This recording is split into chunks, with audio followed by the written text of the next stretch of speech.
This week's book, A Fine Dessert, doesn't follow any one particular person as some of our other books have. And it's not even a true story. But what's interesting about it is it follows a thing, a recipe, through 4 different centuries, showing us how technology changes in the way that people made food, showing us the different people who are making food, and showing us the different places and ways people use food to celebrate. Let's take a look at some of the sections of the book and some of the areas that you can explore further. The first one is that of technology. What was used to make the dessert? We start with a stick whisk, like you see here, and if you choose to, you can make one of your own in the activity section. So you can talk about and explore the different ways that technology changed, what was available, and how things have changed over time. To the metal whisk here, the one that might look a little bit more familiar to us, like this one we see here, all the way to modern times, where the little boy is using an electric mixer.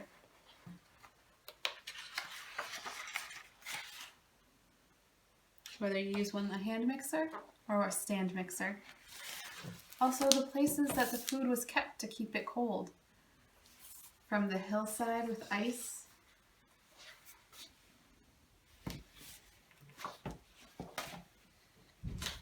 to the icebox that's in the basement,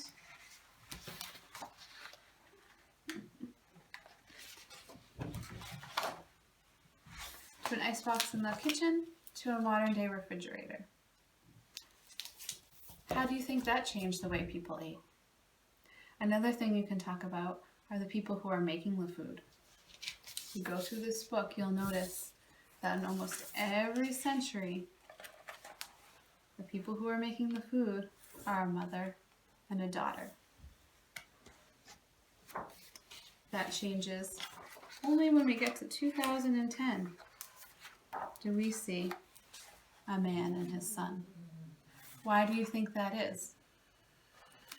Also notice that there are other people in this book.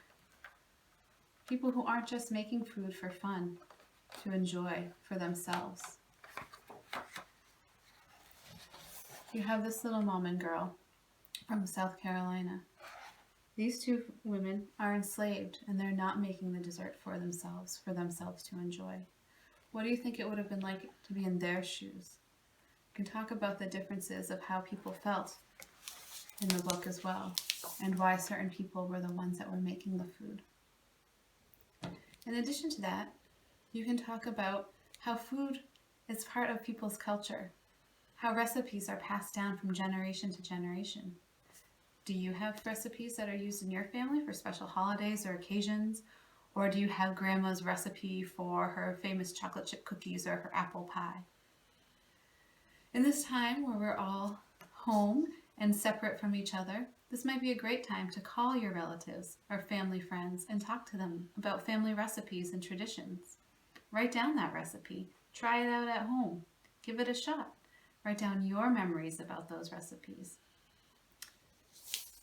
I hope you enjoyed 4 centuries of food here through A Fine Dessert, and I hope you take time to sit down and critically talk about some of the things that are in this book